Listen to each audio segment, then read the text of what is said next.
That's how I felt when I got in with Georgia Mental Health. Before, I was just a fan.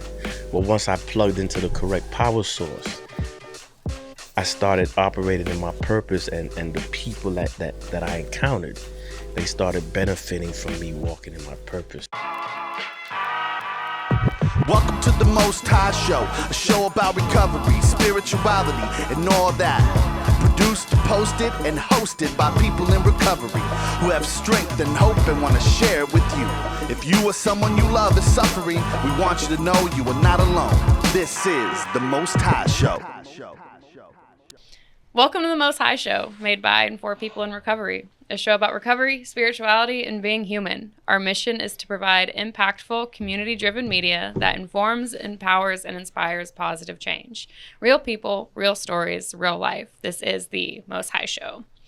Before we get started, we want to be really clear that nothing shared here is on behalf of any recovery program, treatment facility, or organization. We're speaking only from our own experiences. We support all pathways to sobriety and recovery, and our goal is simple: to help people feel less alone and suffer less. Joining us tonight is Rashaad Roberts, a person in long-term recovery. He's here to talk about substance abuse, mental health, and life after incarceration, working with the Georgia Mental Health Consumer Network and Grady Hospital in the housing department. Thank you for joining us tonight to share your experience with us. Thank you for having me. So to get started, why don't you tell us a little bit about what you do? What is the housing department at Grady Hospital? What is the Georgia Mental Health Consumer Network? Good. So the Georgia Mental Health Consumer Network is one of the leading organizations in Georgia that advocate different positions for certified peer specialists, forensic peer mentors. They also offer training programs and certifications for us to be certified in those fields. And what we do is, I got certified through them as a forensic peer mentor. What that is someone that goes into the prison system, someone who has lived experience, and I deal with the peers who have about maybe 180 days or less left on their time before they re-enter society. And we start doing like double trouble groups in recovery. We start formulating a plan.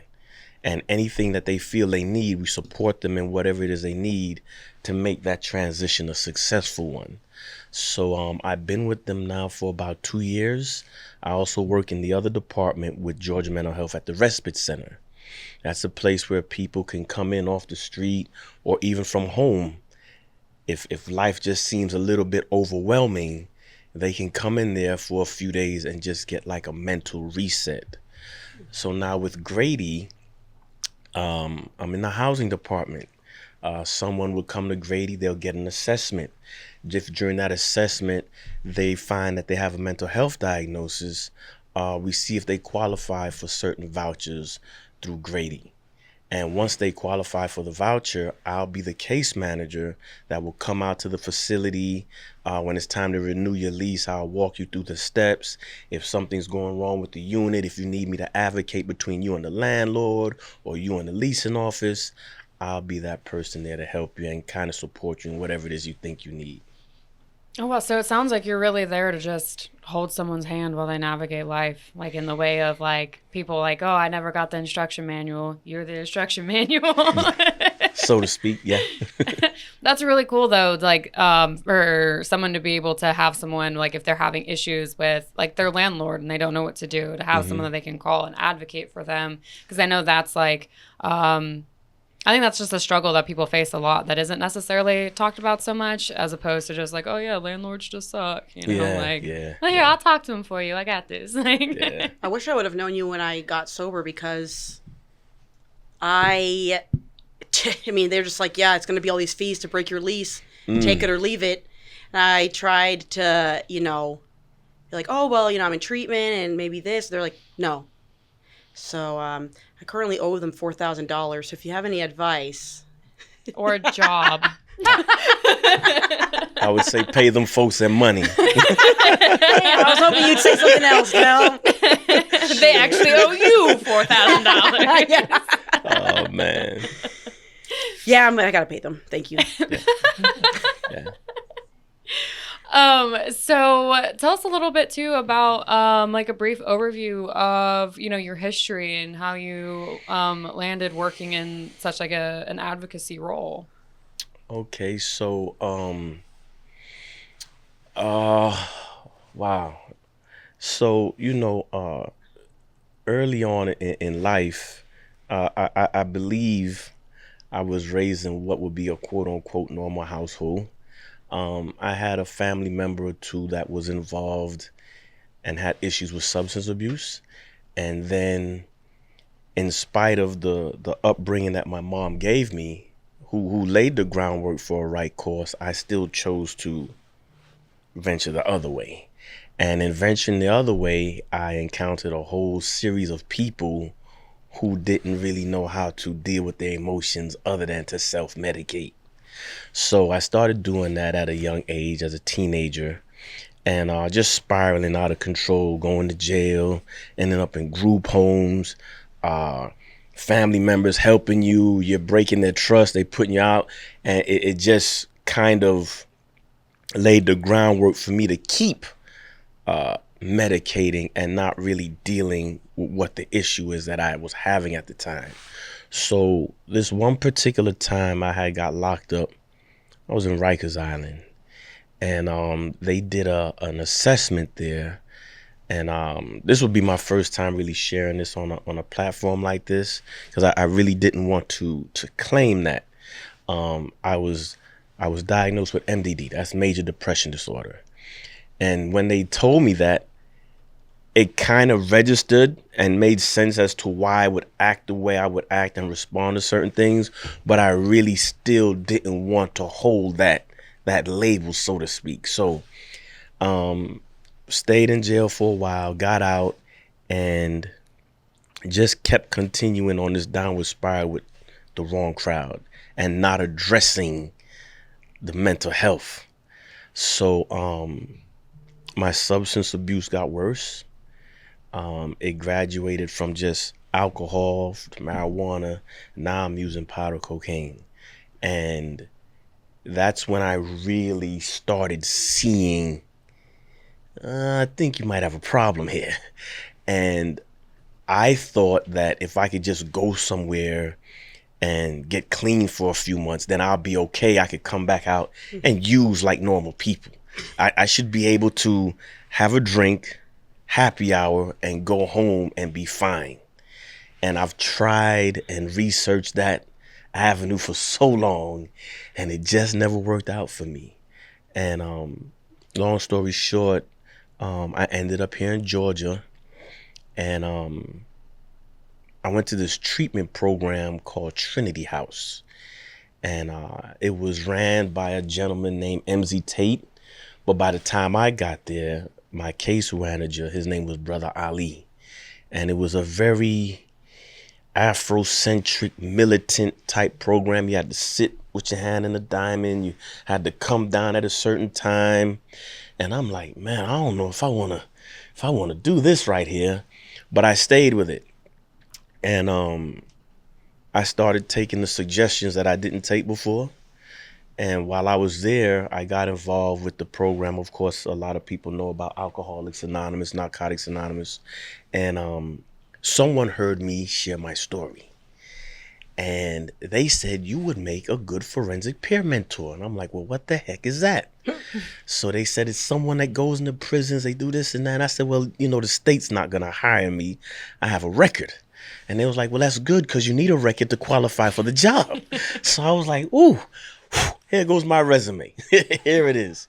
And I got the job, and the people there at the office, as she was stating, with her relationship with Christian, they saw something in me I didn't even know was there, and they started utilizing me in different areas, and I just got in where I fit in with that, man. And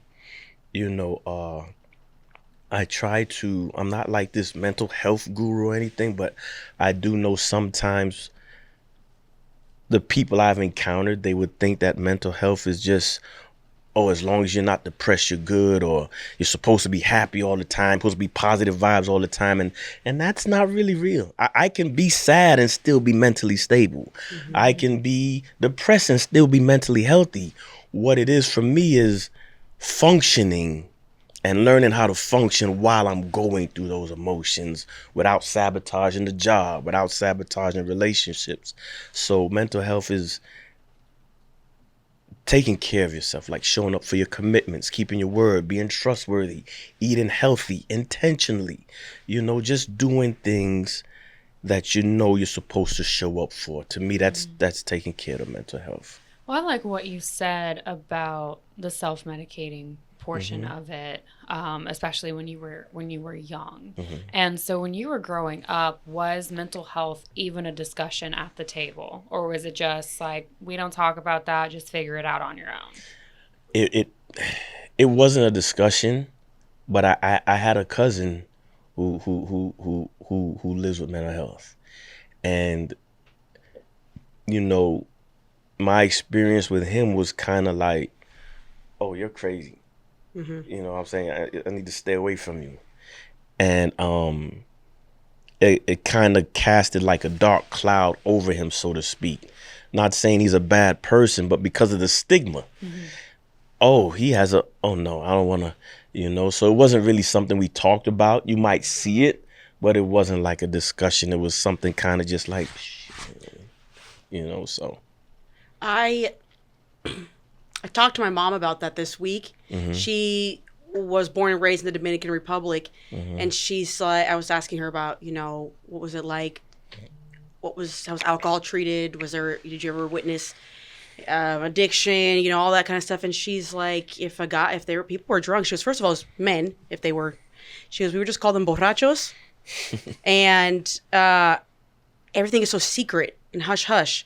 She goes, I don't even know if I ever knew of women like really drinking, like we would have never known. Everything is such a secret in minority communities with people of color. Like, we're just shh, shh, shh, shh, shh. And if somebody is crazy, it's like, oh, loco viejo, like, just crazy guy, stay away, But if it's happening like in the home, it's very, very much a secret. Yeah. And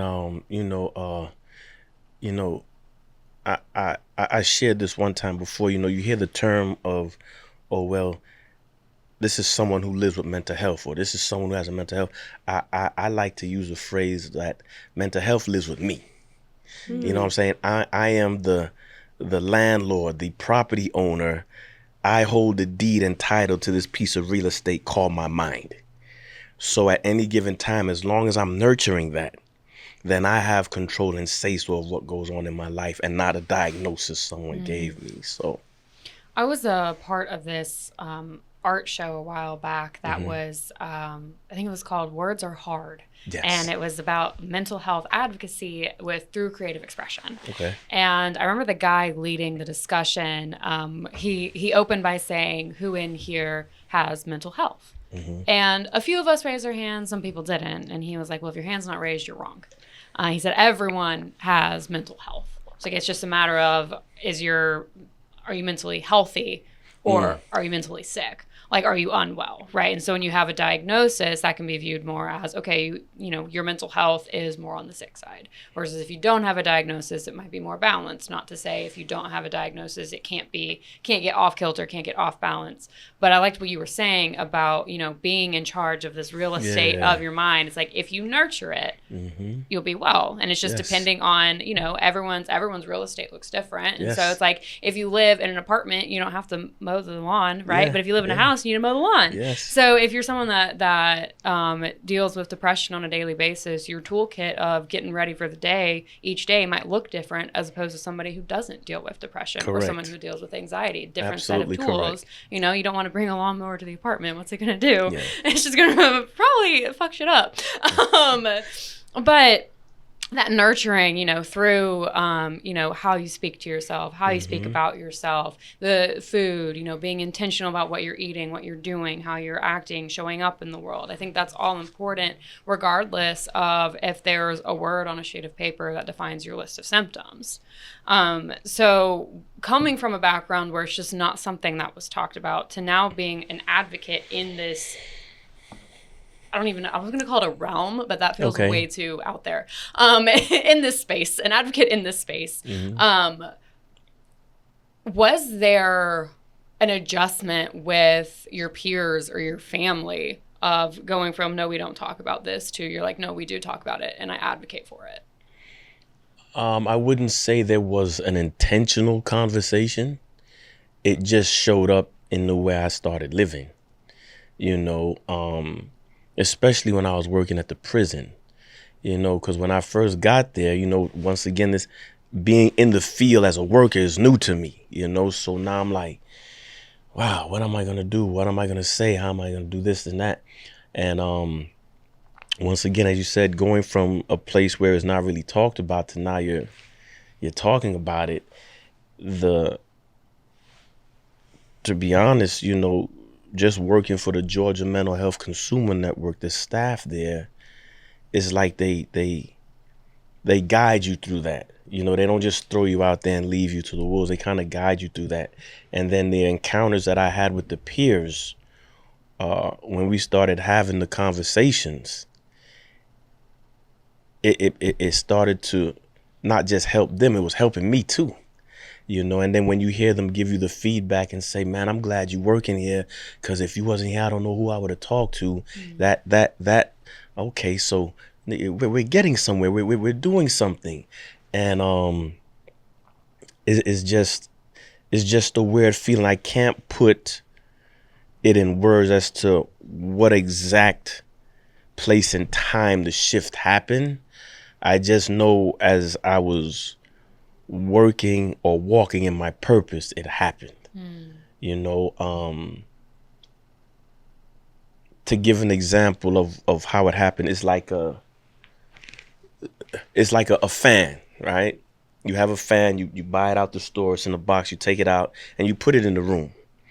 And at that moment, it's a fan, but until you plug the fan into the correct power source, it's just the object taking up space, right?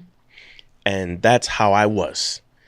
And if you take the cord of the fan and you plug it in water, it's not going to work. If you plug it in coffee, it's not going to work. You plug it in the ground, it's not going to work. But once you connect it to an electrical outlet, the fan starts to operate.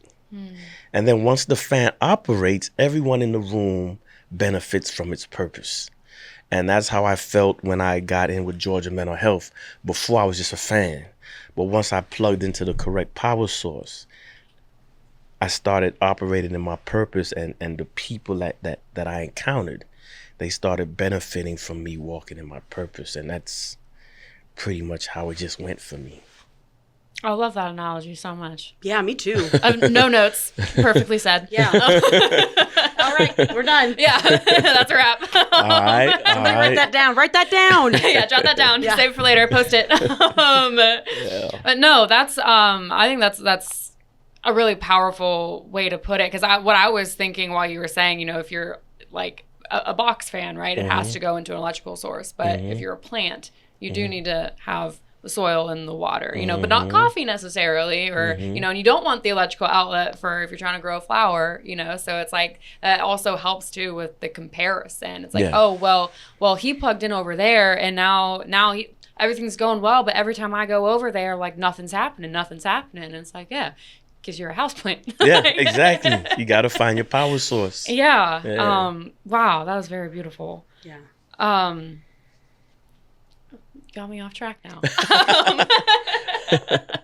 Man. Well, so you mentioned too, the initial hesitation of, the state isn't going to want to hire me. I have a record. So what kind of,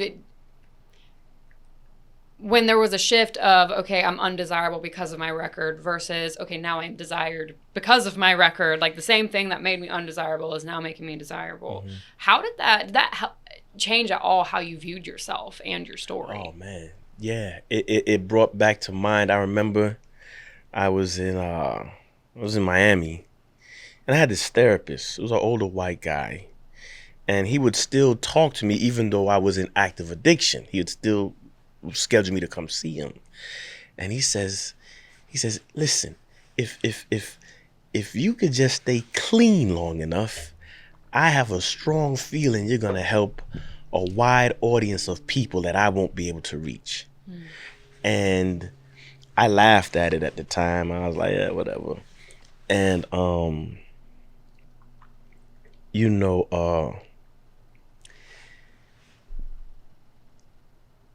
you get these charges, once again, society writes you off. They count you out. You got a felony. You got this. You can't do this. You can't do that. You can't. So it's like, all right. So now I start settling for the mediocre jobs, and again, back to the analogy, once I started surrounding myself in the rooms I needed to be in, and I got a proper network, and I realized, wait a minute, you can get this job if you have a felony. There's people that would take chances and give you chances, once you show them your worth. You might like this analogy too. I like using this analogy. It's like if you ever played spades, you have some people, they play with the jokers, and you have some people that don't play with the jokers. And it's funny to me, they call them jokers. And, they would call someone like me a joker in society because, once again, you counted me out. So when you get ready to play spades, some people will say, well, take the jokers out the game. Take the jokers out the game. Yeah, count them out.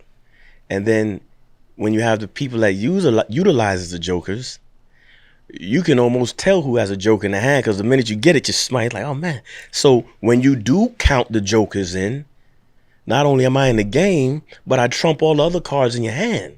So now instead of being a liability, now I'm an asset. The same card you counted out, when you count me in, I trump every card in your hand. You need me. Mm-hmm.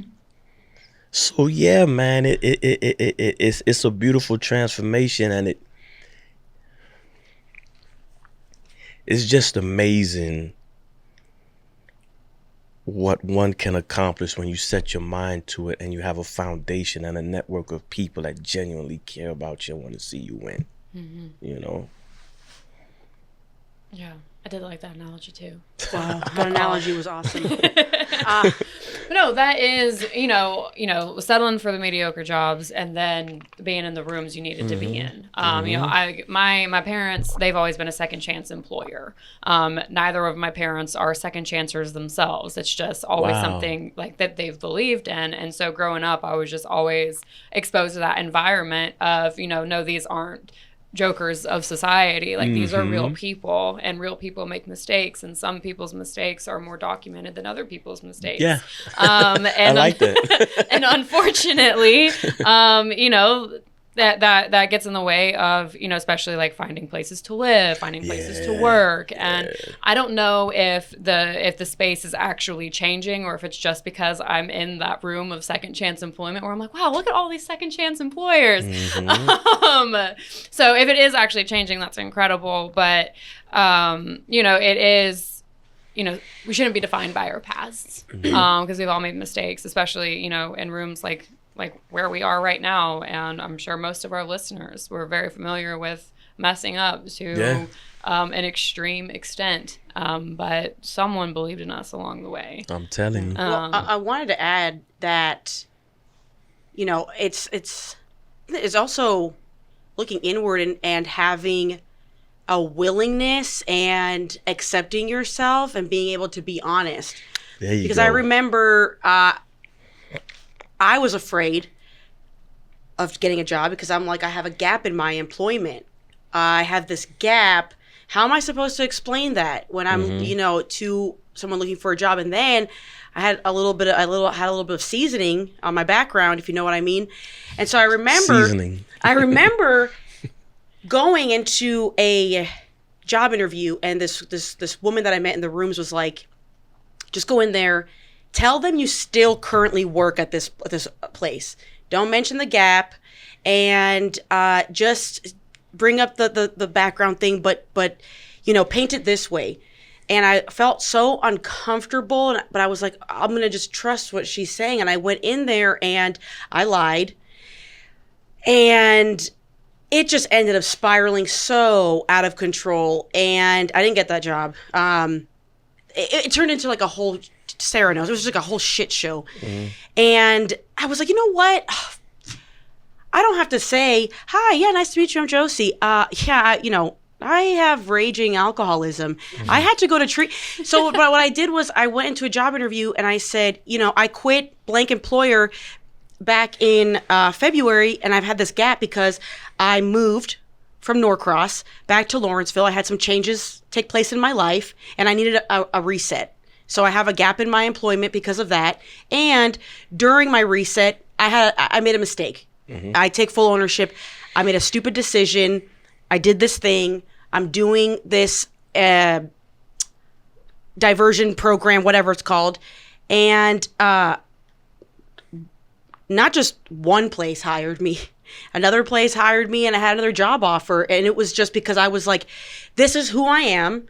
This is my past. And I'm going to be honest and authentic, because if they don't want me because of that, that's their right.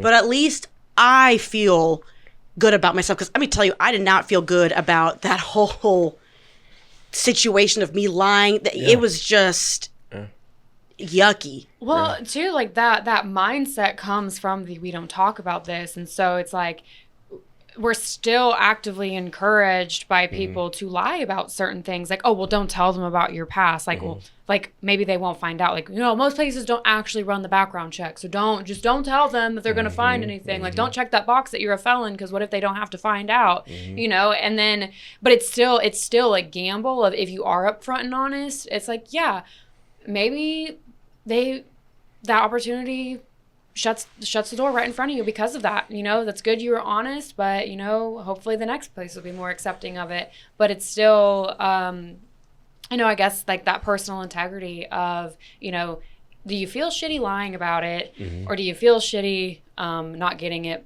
because of the whole truth? And so some people are going to be accepting of it, some people aren't. But if people aren't going to be accepting of you because of who you are, then maybe that's not the room you're supposed to be in. Maybe that's not your power source. Right? Yeah. And I'm a believer. I believe, some people say higher power, God, they understand. I just say God. I believe in God, right? And if you're a believer, then the fight is already fixed in your favor. It's like, whenever I face a interview or someone in general, I think to a default, I'm always transparent. Sometimes that's good, depending on who the listener is. Sometimes it's not good. But my experience with the jobs, like I'll give you a real life recent experience. I was trying to get my credit straightened out, right? And I called this guy up that was referred to me, and we're talking. And for some reason, he said, well, hey, man, tell me a little bit about yourself so I know who I'm helping. Boom. I told him, I'm a recovering addict, this and this and that. And he says, man, you almost moved me to tears, man, because I'm a recovering alcoholic myself. As a matter of fact, I'm going to give you a discounted rate. I said, well, yeah, you do that. You know what I'm saying? Hey, you that do happened to me when I got new brakes. Yeah, so sometimes...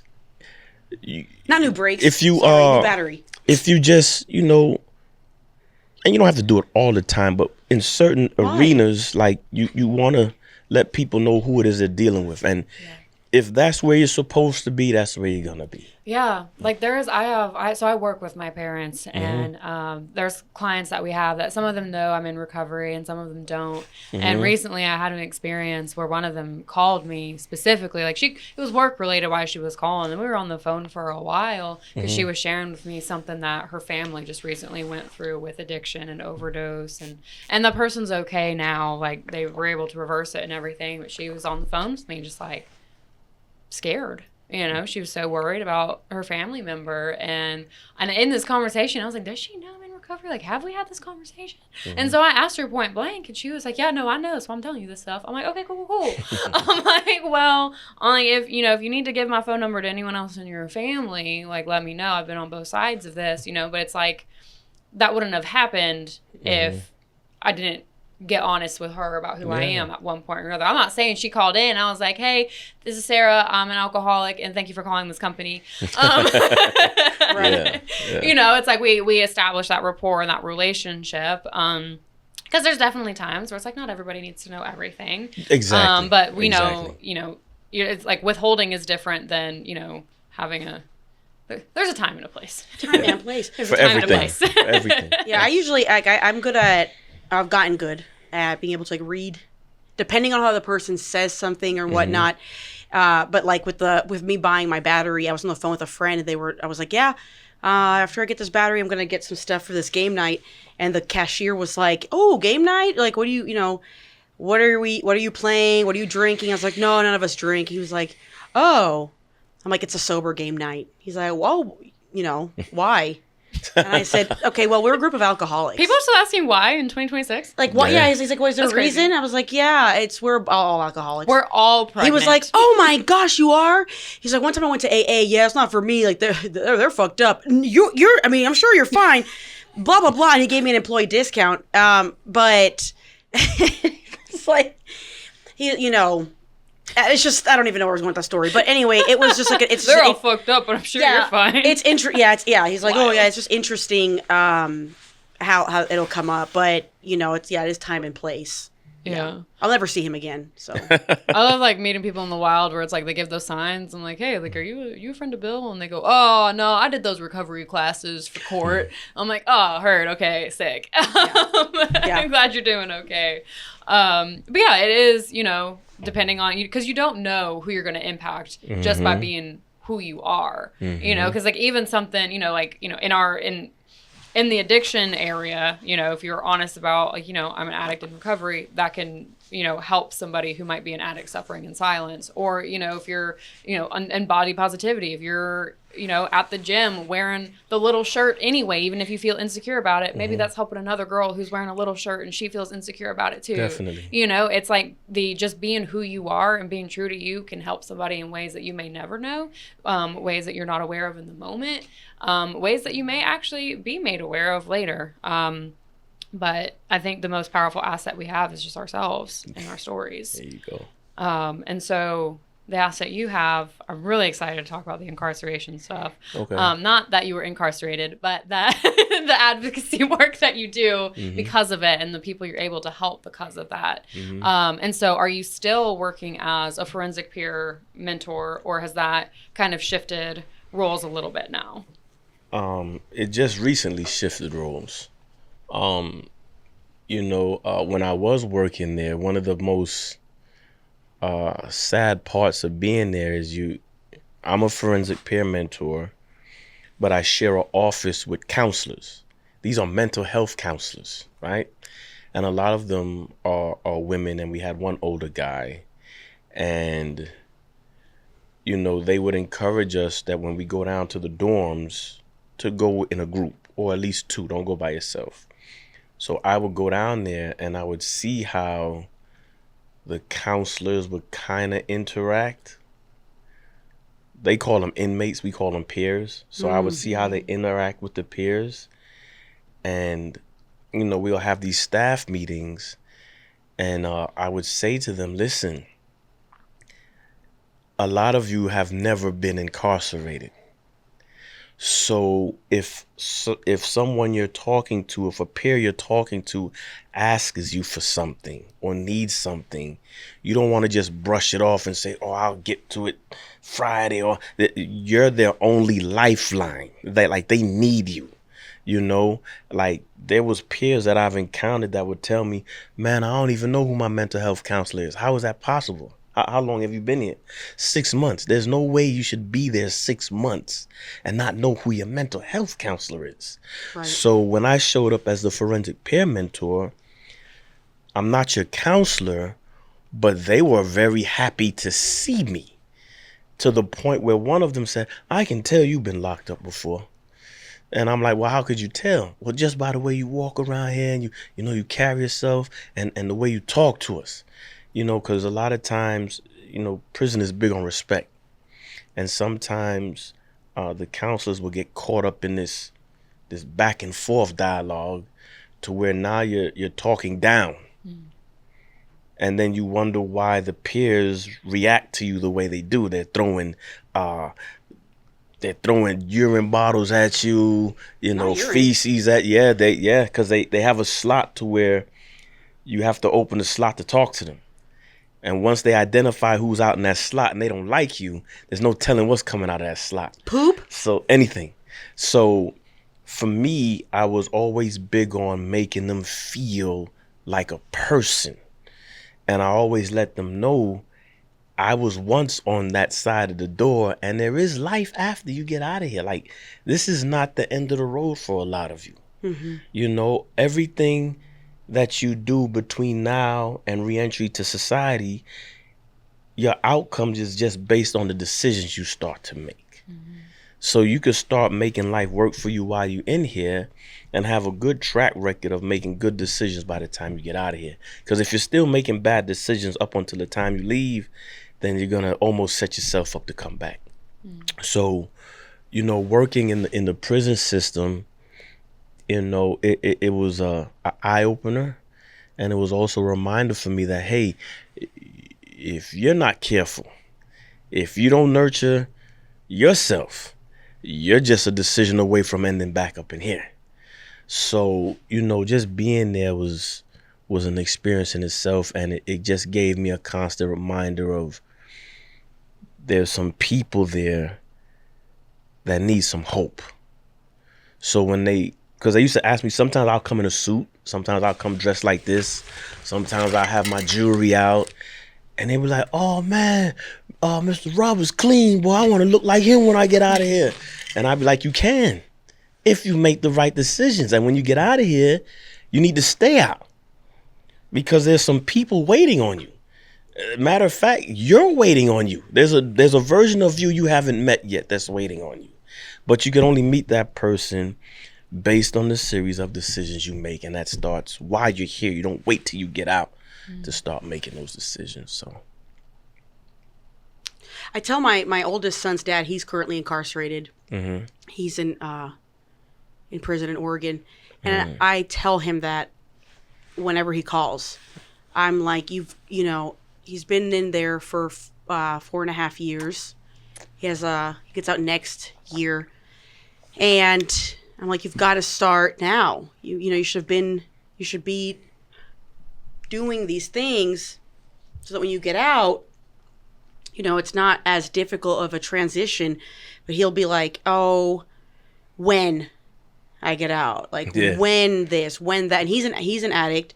Mm-hmm. And he's like, well, trust me, I'm never going to want to be here again. It's like, yeah, but what are you doing to change your mindset, to like work on yourself, because we all say that. Like, how many times were we, how many times were we in a, like, super messed up, and we get in a position of like, oh, I'm never going to do this again, and then you do it again, or you do it again. I know that story. Yeah, and it's like, and this might be extreme because he's been in prison. His whole entire bit is almost 6 years. Mm-hmm. And God, I would hope you don't want to go through this again, but what are you doing? But he does talk about a lot, like the counselors and stuff. He said, they don't treat us like people. I know it. They just treat us like inmates. I know it. And they run out of my meds. And then I'm going through these withdrawals. And then I can't talk to a counselor. I can't go through this and I can't go through that. And it's like, it's hard. 'Cause at the same time, I feel like, damn, he's supposed to be in a program that's supposed to be helping him. And it's, they're not really doing. Yeah. They medicate you. They restrain you. They put you in isolation. Yeah. They come by your cell and say, how you feel today? Are you suicidal? Are you this? Okay, I'll see you next time. Mm-hmm. And you're like, well, how is that getting to the root? You're just caught up in a routine as you're just here to work, but you're not really getting to the root or addressing the issue with this person. So it's really sad sometimes when you look at how it's set up. It's almost like it's set up to have you be a repeat offender. Yeah, because if you're suffering with these things while you're there, and you're not getting the counseling that you need or the guidance that you need from the counselor, what's going to happen when I'm released? I think that's the most tragic thing to hear from any industry where it's people working directly with people, because you will hear stories like that at hospitals, doctors' offices, schools, daycares, nursing homes, like where it's just like, you know, like elder abuse is, you know, something that gets talked about in the nursing homes a lot. And, you know, then the same thing happens in the daycares and the schools. It's like working with people. Do you love people? Yeah. You know, it's like, because if people aggravate you, this might not be the most helpful place for you to be working. Yeah. And yeah, because I've like told people that before, like when I've worked in jobs that primarily were customer service, and you know, their customers would pull me aside and be like, "Hey, this person is just regularly just like so rude." So I pull that person aside and be like, "Hey, like let's talk about this." And they're like, "Well, I just don't like people. Like I'm not good with people." And I'm like, "Okay, then go find a different job." Yeah. Like go find a different job. Go do something where you can thrive, because it's not here. Like if you can change your attitude, you know, and that was something like that's simple, you know, where it's like it's literally coffee. You know, it's not serious. It's not somebody's life. It's just somebody's cup of coffee. But when you are actively dealing with somebody's life, and especially people who are incarcerated, it's like they need advocates. So I liked what you said about like the mindset starting before they get out. I hadn't heard that one before, of like decisions they can make before they get out, so they can continue that when they're released, because of what you guys were talking about you can, you know, want something all you want, but what are your actions saying? Because if you don't know how to act better, you won't act better. You can want to act better, but if you don't know how to do it, how can you do that? And the same thing that we talked about on the show a couple weeks ago with, if you focus on what you don't have, you'll miss everything that you do have. And so it's kind of like goes hand in hand. Like, what are the resources you have available to you? How can you use them? And how can you learn from where you've been so you don't come back? and it's a good thing you said resources, right? Because there was a time, even still, resources are not readily available as they should be. Here's an example. You can go anywhere in this country on any given day, Valentine's Day, Christmas Day, holiday, Mother's Day, no matter what day of the week, no matter what time of the day. If you commit a crime, there is a resource readily available for you 24/7, 365 days a year, called jail. But you want to tell me if I'm having a mental health crisis, well, look, it's Friday. Can you make it here Monday? No, I might not be here Monday. I need help now. Or even people with substance abuse issues. Well, we're closed right now. Can you call us in the morning? No. So what I'm saying is the resources need to be just as readily available as you are to lock me up for a criminal offense. You need to have that same energy when it's time to help me with my mental health or my substance abuse issues. That should be readily available, just as the prison system is and the jail system is. And that can save so many more lives. Yeah. You and know? I think there's a lot of nonprofits I have started, you know, in the last decade or two, you know, where they're able to open like hotlines, warm lines, call centers, and have resources available. But, you know, it's not, you know, it's private funded or funded through grants or whatever. And so it's like these resources are important and they're available to, in order to keep having them and to have more of them. So they're just as available. Like, y'all, we gotta be donating, supporting. I mean, they're donating to building all these prisons. Why won't you take that to prevent the reason to keep having to build a prison? I have never heard a cop say, you know what, we're short-staffed this weekend, so we're not going to lock you up today. No, you're going to jail. Even if it's overcrowded, you're going to jail. So the same energy and the money that you take to invest and building these private prisons, the mindset, not only the mindset of the individual who has the mental health or the substance abuse needs to change, the mindset of the people on how they perceive and look at those individuals need to change in order for these resources to be much more readily available to us, man. It's hopefully it'll change soon. Yeah. Well, I think that this type of program and this this company, you know, is important because it gives us a voice and There it you go. provides for us to put these conversations out there and, you know, hope that people listen. They can hear, hey, we are people. Yeah. We're not hooligans. We're not. Some of us are hooligans. Okay, we are hooligans. I'm sorry. We're not, you know, we're not endangered. We can recover as possible. We can change.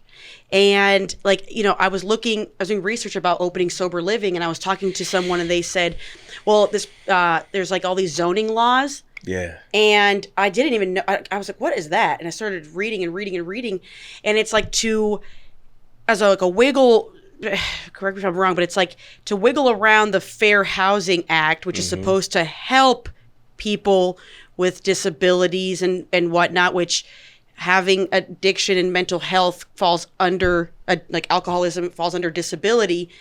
There's these zoning laws where then the people in that area can be like, well, we don't want to have that type of residential. We don't want those people in our neighborhood. And so, you know, it's really important for us to use our voices and put this out there, because it's like we could be providing more resources, but because there's still so much stigma, especially it's like if you are an addict, and you're a person of color who's also an addict, double whammy. Because I already felt some type of way about you because you're Black or Hispanic, and now you're also an addict. Yeah, we don't want you to bring down the value of our neighborhood. But it's funny because I was driving with my mom the other day. We were going to the grocery store, and she goes, "Look at these houses they built. They're $1 million." I said, "You know what's funny to me? Those houses are $1 million just because they're a nice house and people are moving into it. It's just on a road, you know, nothing. It's not in a neighborhood. It's not enclosed. It's not in a good school zone.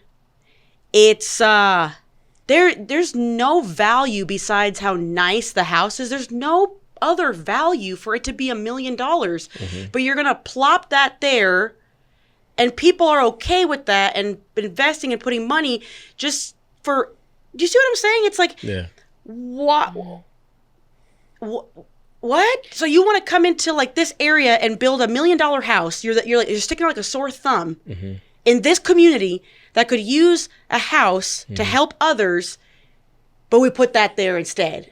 Yeah, it's almost like I'd rather invest in building $1 million house, but you don't want to invest in building $1 million person. But there we We're go. priceless. Yeah. You know, you can't put a value on rebuilding someone's life, but you will take that and say, I'd rather invest in putting this home here. It's not like it's a bad neighborhood, but it's like, what? There was a post I saw on Facebook this week, and it was from in Jasper, Georgia, and it had a lot of attention to it, and it was just a zoning notice. No, it wasn't. It was a lady posting about the zoning notice near her house, and it was a sober living was trying to open. And whether this was, I didn't look up the stuff in Jasper, and she could have just been trying to stir the pot, you know what I mean? But I read the comments because I don't respect myself enough. But I was like, you know, she's just like, Same. They're trying to open a halfway house, and I don't want this in our neighborhood, and blah, blah, blah, blah. I'm like, okay, that's a wild opinion to have. Let me read what these hundreds of comments are on this post that has thousands of different types of engagement to it. And there were people who were advocating for a sober living and advocating for, because it was like someone corrected, she said it's not a halfway house, it's a sober living. She's like, here's the requirements for people to be residents there. Like they're coming out of a treatment program from this place. You know, they'll have like X amount of time. They'll have like, they won't have these types of criminal records and blah, blah, blah. Like it's perfectly safe. And people, and it was just so, and she was like, you know, keyboard warrior in like against all these people of like, I just don't want these people around my kids, like blah, blah, blah. Yeah. And it was interesting to see, like, in real time, it play out like the stigma is still very much alive. Because I'll forget, like I'll be in this little recovery bubble and I'll forget the stigma is still real until like encountering somebody who still views us as less than because we're addicts, regardless of recovery or not. And then it was really cool to see people who were advocating for the importance of housing like that, for the importance of an option like that. So while the resources available to addicts and alcoholics and people coming out of jail, like while those resources are still kind of budding and needing to grow, what would you say the community could do to help the community out? Research. Okay. Get outside yourself. It's all fun and games, and you can speak out against it until it affects somebody living in your house. It's, those people this, those people that, until it affects one of the people in your house, until it's your child. Now you're the biggest advocate for the soul. Why did it take for it to affect your home? What about the other people there? So, I would just suggest, like I said, just people learning to get outside themselves and doing research, like really stepping out in your community and finding out what's going on around you and not just living this bubble of, I have these group of friends, we live like this, so I'm gonna just click with this. And what's funny to me? I'm an animal lover, right? You would see more love for animals than for the humans. Yeah. You have some people that would nail you to the cross about just not dumping an animal, rehoming it, just trying, I can't take care of the animal anymore. Oh, you should never get a dog that you can't take care of. Well, where's that emotion for the guy on the street that needs help, that wants help to get clean? The sober livings are being built for people who want it.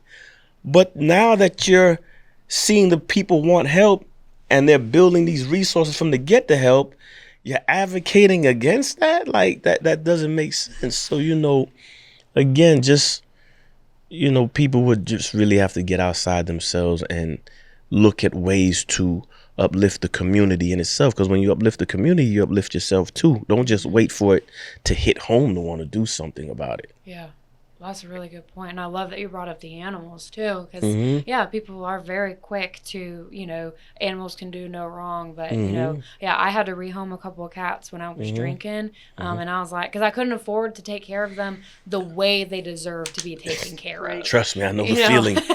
I was gonna have to, get lower quality food, lower quality litter. Like their standard of life was about to go way down if I kept them. So it wasn't good for them. But there are people who are like, well, you should have never, like, blah, blah, blah. It's like, well, when I got these cats, I didn't know my life was gonna go the way it did. Exactly. And so like, and it broke my heart. But too, like, because you walk into a room and you tell somebody like, oh, I hate people. They'd be like, me too. People are the worst. You walk in a room, I hate dogs. What is wrong with you? Yeah. I'm like, whoa, okay. Yeah. Watch out. Right. Watch out. Don't you dare. It's like one of those phrases, and it's like, do you hate people actually? Or are you just hurt? Are you annoyed? Like, are you feeling another emotion where it's just easier to be like, I hate people, and so you don't want to help? Because I think that's too, like, the echo chamber you're talking about of just being like, oh, okay, well, me and my friends, we all get along, and we agree on these things, so this is what we're going to talk about, and we all agree, and everything is fine and dandy. But then there's no diversity in that. And so you can't advocate for people who you don't know exist. And so if you and your friends have never done nothing wrong, have never been arrested, have never dealt with abuse, and you don't know that we exist other than the way the community has ostracized us, or whatever else opinion you may have, not from firsthand experience or lived experience,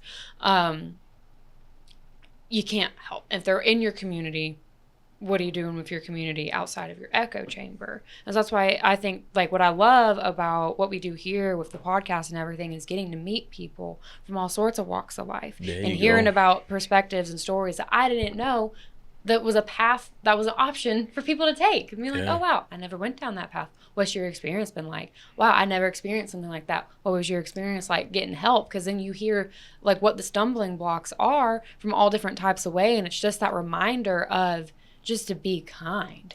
Like just a simple act of kindness can go so far. You know, just like holding the door open for people, which is pretty common down here. But holding the door open for people, saying hi, saying please, saying thank you. You know, just like the basic courtesies can go much further than you think. Because like I will never forget the first time someone looked at me like I was less than human, and that will stick with me forever. But I'll still, when someone's kind out of nowhere, that sticks with me too. And so it's like, how do you want to stick with in someone's brain?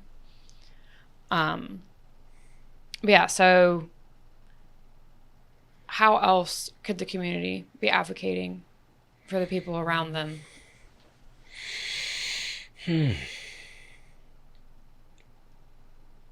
How else could the community be advocating for the people around them? Just be a support. You know, be a listening ear.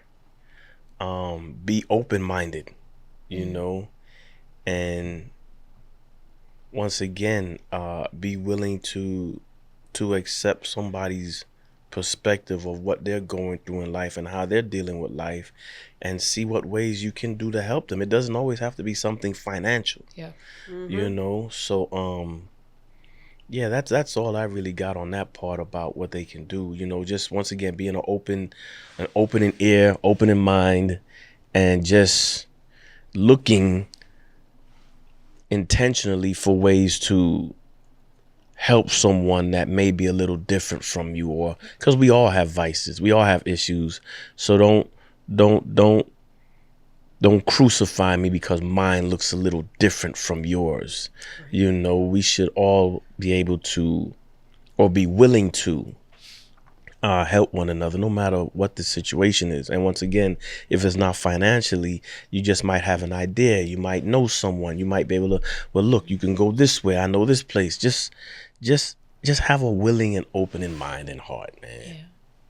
And knowing people and connecting people. There you go. That's community. Yeah. Yeah, because just like with the jobs I got now, it wasn't about what I knew. It was who I knew. It was the people in the community that helped me get to where I'm at. That's how I ended up here. Me too. You know what I'm saying? That's how I ended up on the podcast. Someone heard me and said, hey, so here we are. Yeah. I mean, and between addiction recovery, mental health advocacy, and life after incarceration, those are the three big taboo things that, people don't really want to talk about outside of the little recovery bubble. Yeah. So I think, that is important work that you're doing with the advocacy and helping people where there isn't much help to give right now.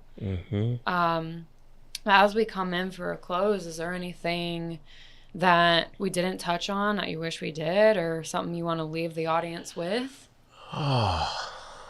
Something I want to leave the audience with. Show up for yourself. You know, I show up for work. I show up for the boss. I show up for the bus stop.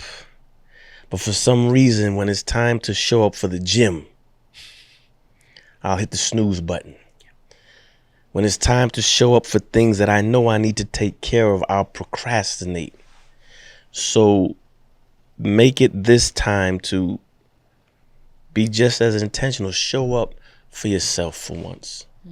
Show up for yourself. And in closing, I would say that I hope everyone who has listened to this podcast or who has access to it, my sincere hope would be that you heal from things no one has ever apologized to you for.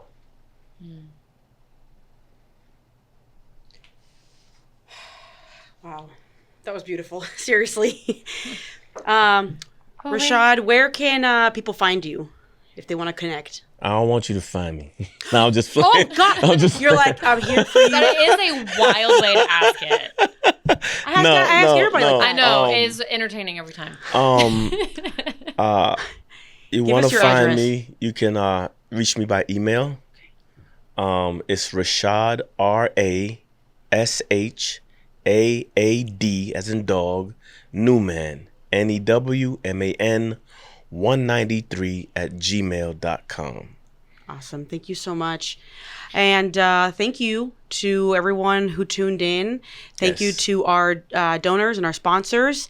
And thank you to the Georgia Opioid Crisis Abatement Trust. I finally memorized it. Wow. Just in time for your Just in last time. day. Yes. And make sure to connect with Most High Media on social media. Instagram, Facebook, subscribe to the YouTube channel, and download the Most High Media app for more recovery-related content, and make sure to share with others. Thank you so much for having me, and I hope I will see everyone soon. This has been the Most High Show. Thank you. Hey.